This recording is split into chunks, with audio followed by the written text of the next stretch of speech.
tô fazendo mestrado na Universidade Federal. Eu tô trabalhando com produtos naturais utilizados pelo meu povo, com remédios tradicionais.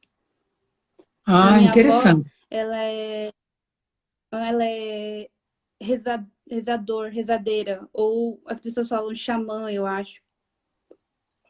Ela, ela, ela trata as pessoas, ela cura as pessoas, e tenho aprendido muito com ela em relação às plantas e os animais utilizados na cura. Aí eu trouxe Ah, isso para o mestrado. entendi. Uhum. E que plantas, por exemplo, são medicinais, são curativas? Tem várias, inclusive, assim, o que eu senti dificuldade é que a minha voz, às vezes, a gente tem o nome em Kaiowá, ou em Guarani, e em português é outra, sabe? Essas coisas assim. Mas esse que eu tô trabalhando, na verdade, não é nenhuma planta, é uma larva, é um animal. O que a gente, quando frita, a gente usa o óleo dele como cicatrizante para curar a dor de garganta, machucado, cortes, essas coisas assim. Mas tem Ah, diversas plantas, muitas plantas. A minha que animal graduação. é esse? Oi? Que animal é? É aquela larva que alguns povos comem, sabe? Aquela branca assim do coqueiro, Hum? grandona. É aquela lá. Uhum. Aí Ah, certo. quando você vai fritando ele, o óleo ele vai saindo. Aí a gente guarda o óleo e também come a larva. Uhum.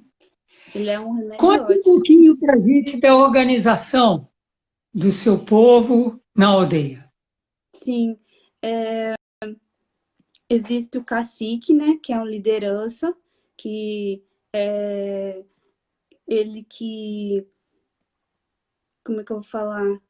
Ele é responsável pela voz da aldeia, da maioria, de resolver alguns problemas, de buscar as demandas, as necessidades da população com as autoridades de fora, do município. Os professores também são considerados como lideranças. Existe, na verdade, como que fala,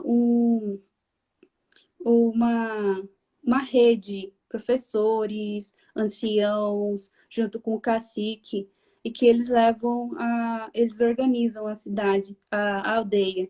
É, a gente respeita muito os mais velhos dentro da aldeia. O que eles falam, a gente leva muito em consideração antes de resolver alguma coisa, antes de pedir alguma coisa.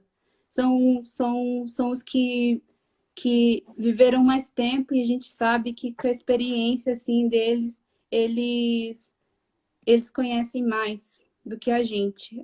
Acho que na aldeia assim o que eu vejo muito legal é o respeito pelos mais velhos, que eu vi que hoje em dia na cidade é um pouco diferente.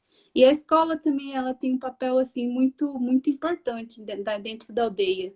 Os Ah, professores, quando tem, a gente tem uma assembleia chamado Ataguaçu, uma grande assembleia dos Guarani Kaiowá. E os professores, às vezes o calendário da escola é até diferenciado para os professores poderem ir participarem dessas assembleias, onde tem caciques, onde tem pessoal da saúde, da educação. É um povo muito coletivo. Eu acho que a maioria da população indígena é muito coletivo, né? os Essas indígenas visões. são orientados muito por um sentido coletivista, né? Sim, uhum, Do grupo, da sim. comunidade, do povo, né?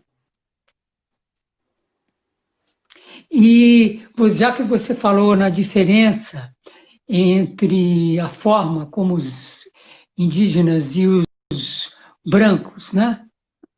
Generalizando, né? Na cidade se relacionam com as pessoas mais da sua perspectiva,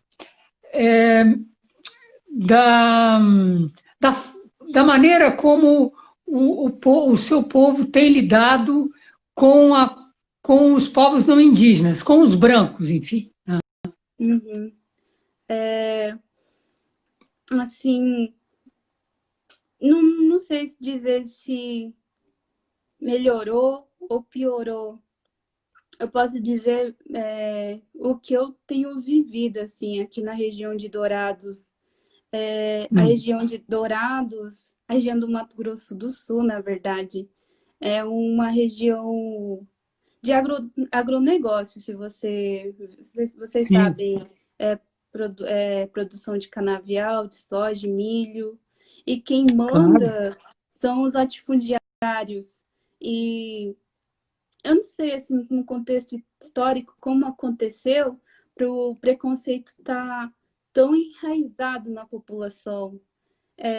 Aqui em Dourados, acho que saiu até na internet, não sei se em alguma notícia, que é a cidade mais preconceituosa do Brasil, alguma coisa assim. Ah, A é? convivência com os não indígenas, assim, é muito difícil. É, porém, assim, os nossos pais, eles têm ensinado a gente a erguer nossas cabeças, a nunca ter vergonha do que a gente é, de, Uhum. demonstrar a nossa riqueza cultural. E, assim, é isso que a gente tenta ensinar também para os nossos alunos, para os mais novos, porque essa relação não é fácil aqui em Dourado. Se você andar assim ali na rua, entrar numa loja, o tratamento é outro, os olhares são outros. Se você, é engraçado quando a gente fala na nossa língua ali no meio da rua, o pessoal fica olhando como se não fosse algo natural, como se a gente já não estivesse aqui. Não sei se para os outros povos são assim. O engraçado é quando tem gente de fora, de cidade grande, de São Paulo, e vem para cá e vai para a aldeia. É diferente do tratamento de quem nasceu aqui. Eu vi isso na graduação, pessoas sabe, vindo de fora, porque falou, nossa, você é indígena mesmo, sabe, curiosidade, mas não aquela curiosidade na maldade. E já os daqui não, as pessoas daqui já nascem, já desde pequenininho já está enraizado, acho que é, sei lá, dos pais, dos avós, esse preconceito. É uma região assim muito difícil. Hum. É. Mas então isso esse procedimento, isso que você sente nas pessoas daí de Dourados, você não sente em pessoas brancas que vêm de fora e chegam Mas, aí, sinceramente, eu não sei por quê. sei, parece ter se estabelecido, né, fortemente enraizado, arraigado, né, é, esse preconceito que no fundo é o racismo mesmo, sobretudo porque os poderosos da região, né, os donos do agronegócio, das monoculturas, né, dos pastos, né, eles têm se mostrado grandes inimigos dos povos indígenas, né, Uhum. porque com a ganância que caracteriza essas pessoas, né, essa gente, né, eles veem, né, têm visto nos indígenas inimigos, porque né, as terras dos índios são um obstáculo para o avanço, para o enriquecimento, para a tomada, né, para a invasão, né, para o roubo. Né, É verdade. podemos usar claramente isso. O roubo tornado oficial, né, que caracteriza a história dos grandes latifundiários no Brasil. E essa é uma região em que isso aconteceu, né, de forma acentuada, né? Essa tomada das terras indígenas por esses poderosos, por esses latifundiários, enfim, por agronegociantes, né? Sim, sim, Enquanto exatamente. Enquanto que a terra indígena, né, representa justamente é, uma garantia de vida, não só apenas para os povos indígenas, mas para toda a civilização brasileira, né? Uhum. Já que a melhor forma de defender a natureza, né, de conservar, de preservar a natureza é por meio das terras indígenas. Sim, Né? sim, aham.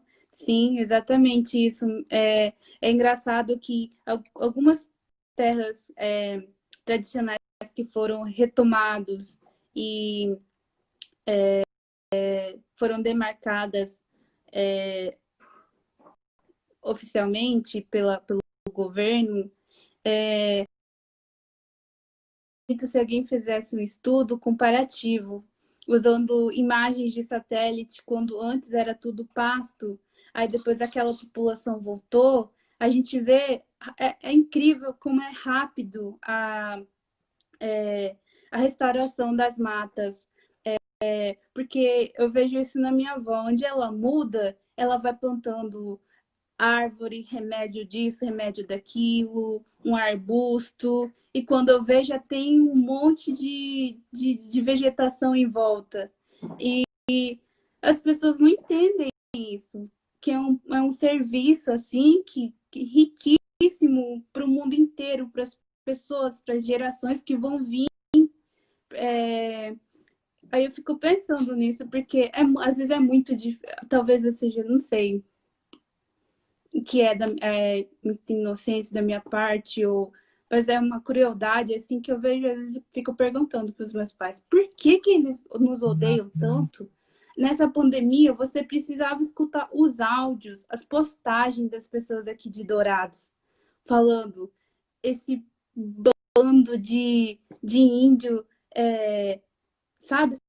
Coisas horríveis, desde, tipo, tinham que morrer.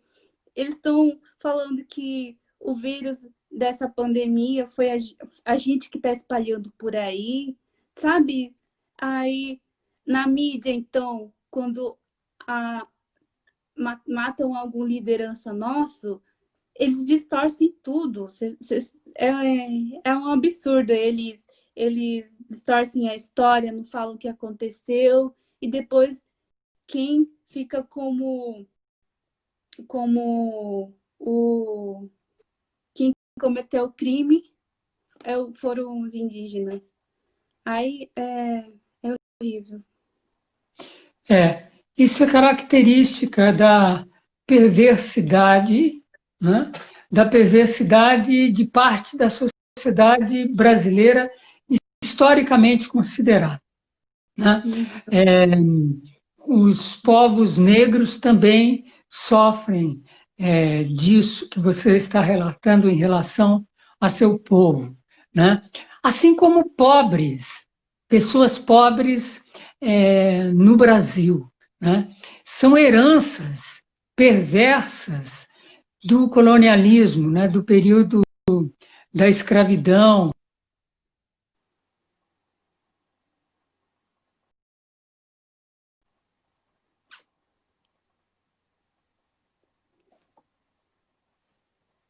Eu não sei se travou. Ah, tá. Que somos brancos e percebemos isso, né? E que nos solidarizamos com os indígenas, né? Pela sensibilidade, percebemos isso em pessoas próximas a nós, em familiares às vezes mesmo, né?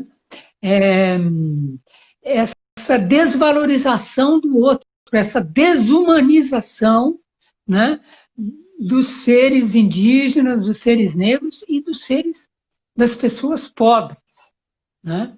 É terrível mesmo. É mesmo de se, às vezes, a gente se admirar e se perguntar que humanidade é essa? Né? Que seres são humanos mesmo? Não é fácil, não é mole, né? No entanto,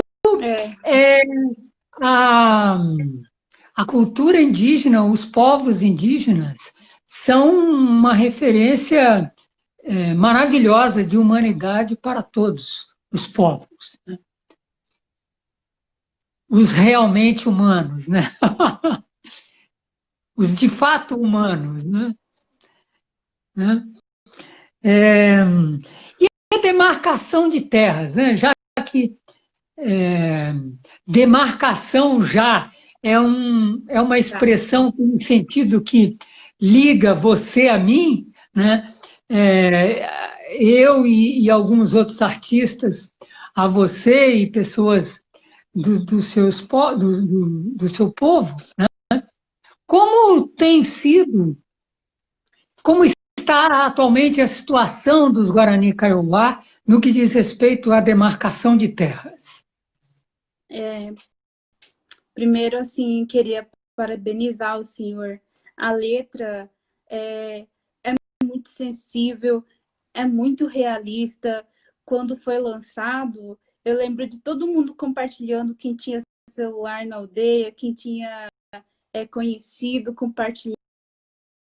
É muito lindo. E o vídeo também, tão realista, mostrando aquelas imagens, a luta como ela é de verdade, né? E, assim, acho que os artistas que participaram do vídeo também, muitos artistas que eu escutava, mas não sabia que tinham conheciam a causa indígena, isso foi muito interessante. Assim, atualmente, nesse governo, tá pior do que nunca, assim, vejo, assim, esses dias me falaram que cortaram as cestas básicas aqui, não vão entregar mais. E aí o pessoal não tá podendo ir para a cidade vender alimento que é plantado, Por assim, causa da desde pandemia, né? por causa da pandemia. Desde que o atual governo entrou, tem tido uma instabilidade e um medo assim terrível, de qualquer hora ter despejo, porque tem aldeia que foi retomada, mas não foi homologada. Aí tem esse risco ainda de entrarem com uma liminar, de chegar a Força Nacional e todo mundo ser despejado para a rua, para a beira das BR aí de novo. E desde então tem sido assim essa estabilidade e esse medo terrível. E estão em alerta, assim, sabe? Quem tem computador, quem tem internet, tem a rede, assim, estão perguntando cadê a FUNAI? Mudaram não sei se é diretor que fala, vários diretores das FUNAIs aí do Brasil, quando entrou esse governo, foram mudando, acho que é igual o ministério, vários ministérios, o pessoal foi saindo, foram colocando os dele. É assim que está funcionando. Aí, para que a gente vai pedir socorro? Para a FUNAI? Para o governo? Desde antes de entrar, né, é, esse governo, né, o candidato a presidente, né, ele já dava mostras de um grande Sim. racismo em relação aos indígenas e de que o governo dele iria perseguir os povos indígenas. Né? E isso ele está na verdade, um inimigo do meio ambiente. E Sim, sendo exatamente. inimigo da natureza, ele vai ser inimigo também dos povos indígenas. Não é? A FUNAI é contra os indígenas. A FUNAI que é um órgão para defender os índios, ela na prática se tornou, né, um órgão contra os interesses dos índios. Né? Então é Sim, terrível isso que está acontecendo mesmo. E as afirmações, as declarações do presidente, né, desde antes de tomar posse e depois também, dão conta de um estímulo, né, um estímulo a que as terras indígenas sejam invadidas e que os povos indígenas sejam perseguidos. Né? É uma coisa que eu lembro dele se ele estimular a propagação da informação de como os índios não correspondem nem a 1% da população brasileira e detêm 13% do território, as suas terras. O que eles não veem, né, é que esses 13% de terras garantem vida para todo o restante da sociedade brasileira. Ao mesmo tempo, ele não vê que 1% da população brasileira detém 46% do território brasileiro. São proprietários de 46% das terras brasileiras e utilizam, em grande parte, essas terras para estragá-las com uma monocultura, com muito agrotóxico, transgênicos, e fazendo da terra algo que vai se tornar infértil com o passar do tempo. Não é? Exatamente. Isso eles não veem, né? Exatamente. E ele declarou, né, o Bolsonaro declarou logo de cara, no primeiro dia, em 1 de janeiro, no dia da posse dele, nenhum centímetro a mais de terra indígena. Que é uma coisa que... Travou? É uma coisa que a Constituição manda, né? A Constituição de 88, né, uma das grandes conquistas foi justamente essa, de garantir a demarcação das terras tradicionalmente ocupadas pelos índios, né? Exatamente. Demarcação já, né, a canção, né, ela que é um sentimento compartilhado por mim e por vários artistas, né? E isso reflete um sentimento de parte da sociedade brasileira, né? A outra parte, né? Eu tinha que fazer essa canção, né? E me dediquei à composição da letra, que é uma letra longa, né? Com mais de 100 versos longos, por sinal, né? Por cerca de 4 meses, né? Foi o único trabalho criativo que eu fiz nesse período. E aí acabei passando a letra para o Chico César, né? Eu senti que ele faria uma boa música, né? Que ele se identificaria, entenderia imediatamente o sentido daquela letra, né? E ele musicou e acabamos fazendo uma gravação maravilhosa, né? Para isso, contamos, né, com a parceria preciosa do Greenpeace, né? Greenpeace tornou a produção da música um projeto da organização, assim como o ISA, o Instituto Socioambiental, né? E a BEM-TV, né? Então, esses 3 parceiros foram muito importantes na produção da música e do vídeo, né, do André Benigno. Os cachorros estão latindo. Estou ouvindo. Assim, eu vi assim que a letra, assim, 4 meses é bastante tempo. Um letrista, assim, eu fiquei curiosa quando eu vi essa biografia, viu todos os versos dessa canção, é isso? Assim, eu, na verdade, sou só letrista, eu não sou músico, né? Entre os compositores de música popular, existem compositores que são músicos e letristas, e cantores também, e existem alguns que são apenas letristas, que só escrevem letra. Que né? legal. Então, eu sou um desses que só fazem letras. Eu não faço música propriamente, melodia. Às vezes posso sugerir alguma coisa e tal, né? Mas normalmente é só letra mesmo que eu faço, né? Entendi. E demora, às vezes, muito tempo, porque a gente se faz certas exigências, né?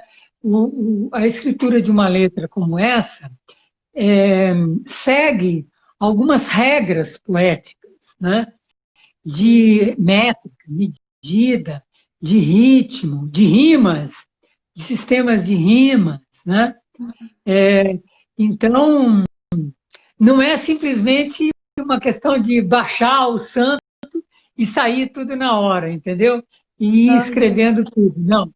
É Uhum. escrever, reescrever, escrever de novo, reescrever de novo, até chegar numa forma definida. Pelo menos é assim que se passa o processo criador comigo, né? Pelo tipo de artista que eu sou, né? Que legal, muito legal. Eu trabalho E, bastante. e essa inspiração durante esses 4 meses, na verdade, assim, como foi que o senhor começou a escrever, a ter esse ativismo assim nas letras, que eu estava vendo o outro Reis do Agronegócio, é uma letra que a gente estava falando sobre exatamente sobre esse agronegócio, e quando eu fui ver, era uma descrição assim do Mato Grosso do Sul, do que eu vivo desde pequena, do que eu vi, nossa, é muito triste, às vezes, quando nos caminhos assim que antes eu via vários animais passando, hoje é tudo canavial, canavial, canavial, que nem você falou. Estão matando a terra, estão matando os animais. E vai falando isso na letra. Eu fiquei assim, é como se ele visse, é como se o senhor tivesse visto, percorrido essa inspiração, assim, como, como o senhor fez, assim. Sim, sim. Pois na verdade, isso tem a ver com o tipo de sensibilidade. Desde os tempos que eu comecei a compor, né? As questões ligadas à natureza, à destruição do meio ambiente, o desrespeito com povos, né? Que são colocados à margem da civilização, da que se diz civilização ocidental, né? Que se diz desenvolvida, evoluída e tal, racional. Racional, no entanto, está destruindo o mundo. Racional, e, no entanto, está destruindo a sua própria casa. E chama os povos indígenas de atrasados, né? É um negócio que não cabe, não tem o menor cabimento. Eu pergunto onde é que está a racionalidade nisso? A pandemia é resultado de destruição ambiental. E isso é só o começo do que vai vir, né? A pandemia começou por destruição florestal terrível numa região da China, né? A mesma coisa está ocorrendo aqui no Brasil, na Amazônia e no Sim, Cerrado, no né? Cerrado Então, o também. Brasil é o grande candidato, já é uma tragédia anunciada, o Brasil é o grande candidato a sediar o surgimento de novas pandemias, né? Uhum. Então, a sensibilidade para com essas coisas me faz querer escrever e refletir isso no meu trabalho de compositor. E interessante no que diz respeito a você e a seu povo, e a região de onde vocês são e onde vocês moram, é que isso despertou em mim quando eu morei aí em Mato Grosso, na região que passou a ser Mato Grosso do Sul, nos anos 70. Eu morei com minha família, meus pais, meus irmãos, em Campo Grande. Na Minha capital. família se mudou em 75, 74, para Campo Grande. Imagina, mais de 40 anos atrás. E aí eu sofri um impacto poderoso da força da presença da natureza. E fui interesse pela destruição do ambiente, da natureza, que eu fui percebendo aí na região de Mato Grosso, entendeu? E dos povos indígenas, entende? Minhas primeiras composições, feitas com os irmãos Espíndola, que eu conheci em Campo Grande, tinham por tema a ecologia. Eram canções ecológicas. Tinha, inclusive, uma que eu fiz com a Tetê Espíndola e que tinha por tema a morte de índios, entende?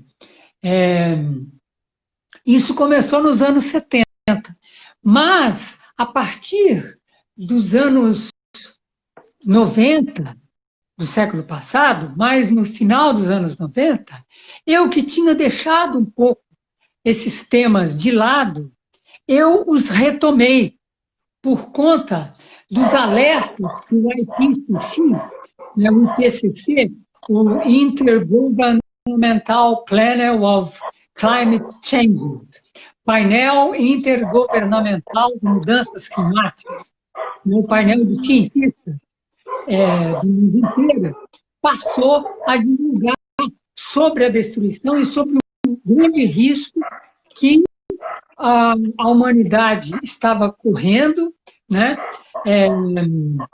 por conta da destruição do ambiente e do uso de combustíveis fósseis, né, alertando para o perigo do aquecimento global, né, das mudanças climáticas decorrentes desse aquecimento, né?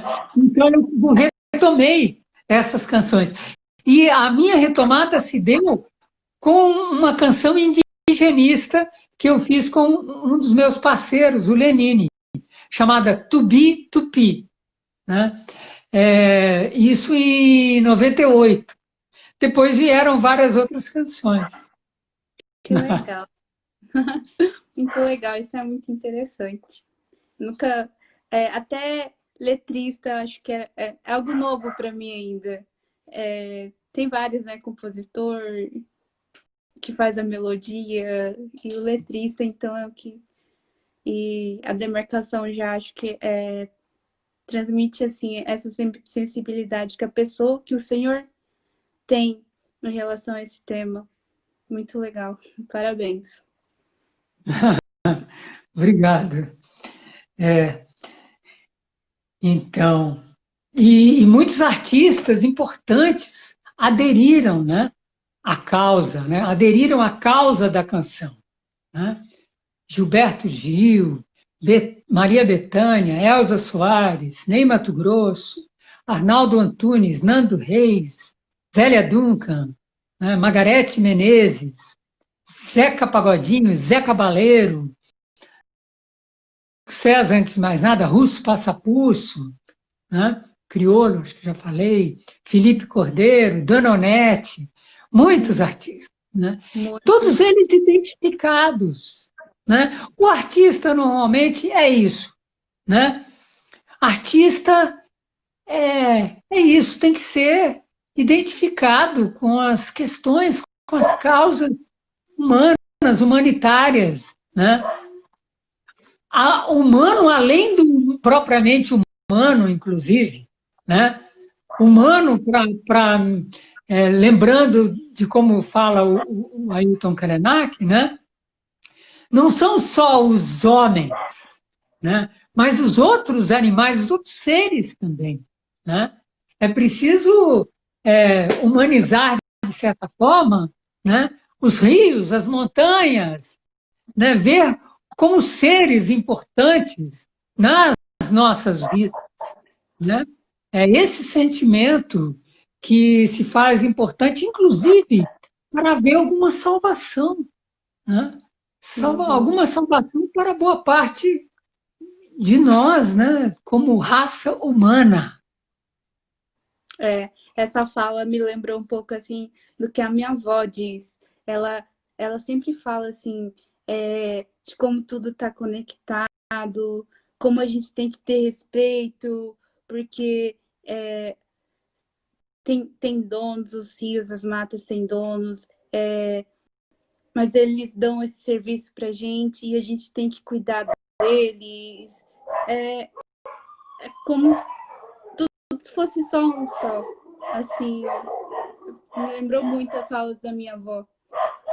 Eu gosto muito de conversar com ela, assim, ela é uma pessoa muito querida, muito sábia, que vai me falando, assim, que o resultado da pandemia, o resultado da mudança das chuvas, das secas, de tudo isso que está acontecendo, ela fala que vem coisa pior ainda, porque ninguém mais respeita nada, ninguém mais respeita a natureza, ninguém respeita mais quem conhece as canções de chuva, quem conhece esses cantos da terra, que são os nossos avós que conhecem.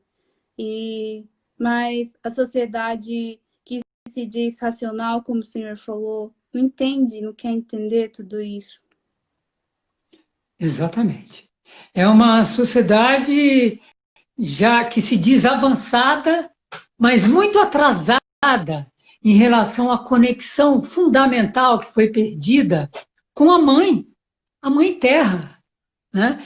E essa é a grande lição que os povos indígenas têm a nos dar, né?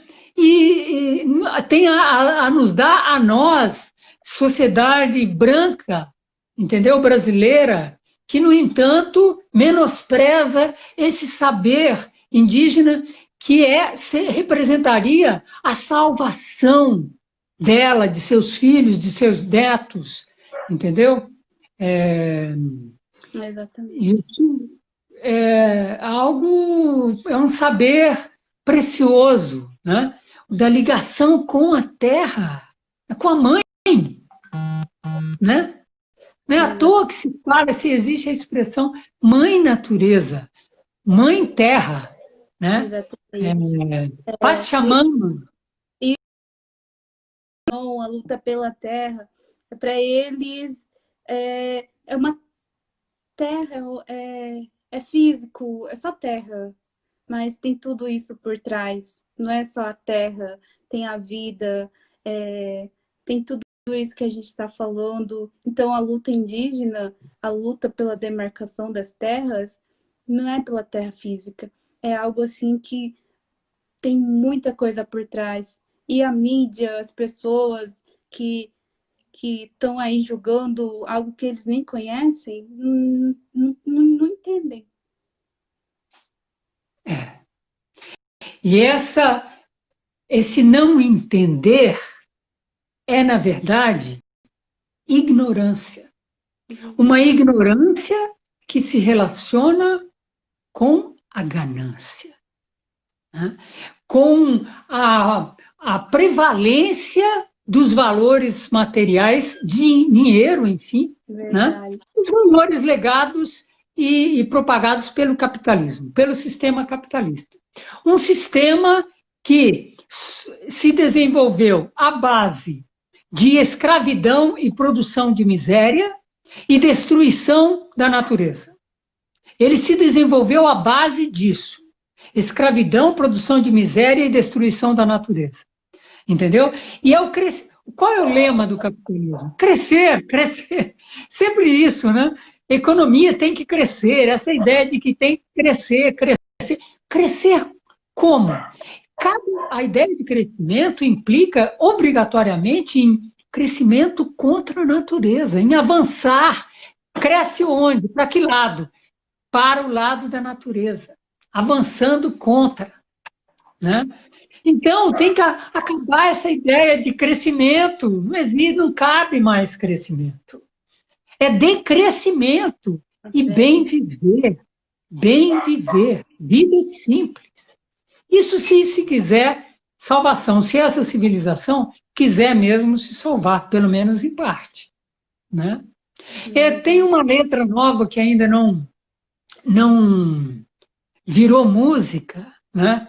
Minha, longa também, não tão longa quanto Demarcação Já, que trata dessas questões que estamos abordando aqui. Eu posso até falar uns versos um pouquinho, Tá. se você quiser. Sim, com Então, certeza. chama-se O Relógio do Juízo Final, tá? E, tem um trecho que diz assim: Só um momento, acho que eu vou encerrar, aí a gente entra de novo, porque as meninas mandaram encerrar, porque ela cai em 1 hora. Aí a gente entra de novo e o senhor fala os versos, pode ser? pode, mas será que... Porque ainda não tem 5 minutos? Acho que tem, dá tempo? Dá, Tá bom, então. Tá bom, tá. pode ser. Então diz assim: Hum. enquanto um índio, dono de um saber profundo, propaga ideias para adiar o fim do mundo, um cara pálida, fascista em potencial, negativista, violento do real, tão virulento quão propagação viral, acelera o relógio do juízo final. Quando é que vamos aprender a diferença entre quem quer que a terra, a mama, lhe pertença e quem pertence à terra, é dela de nascença? Somos o mal da terra, não o sal. Matamos a metade do reino animal, tal e o vegetal. E enquanto um povo dito primitivo e vagabundo trabalha e dança para adiar o fim do mundo, a civilização ocidental, a tal, desenvolvida, evoluída, racional, queima e arrasa a própria casa com um quintal e acelera o relógio do juízo final. Nossa, incrível. É muito incrível. É disso que a gente Ainda não estava foi falando. modificada isso, mas vai ser em breve. Ah, que legal, então. Espero que seja, porque acho que tem tudo a ver mesmo desse momento do que estamos falando, dessa pandemia, né? Uhum. Inclusive, 3 minutos, é isso?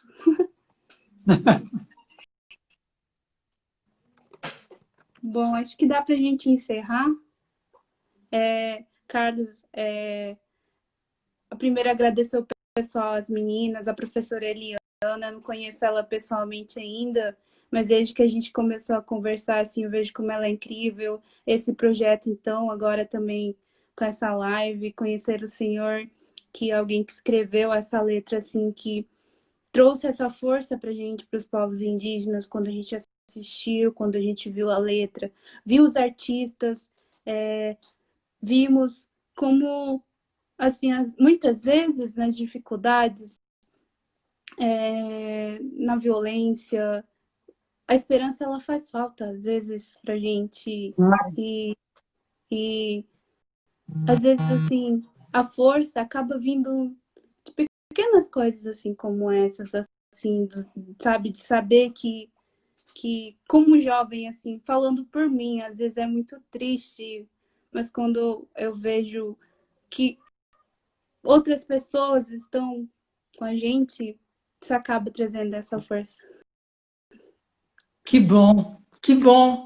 Eu agradeço esse sentimento, essa exposição que você está fazendo, isso que você acaba de falar, entende? Eu me sinto gratificado, porque o objetivo da canção, da letra, do poema foi obtido, entende? Também agradeço muito a você, a Eliana, a Sara e a Cíntia, né, organizadoras da cultura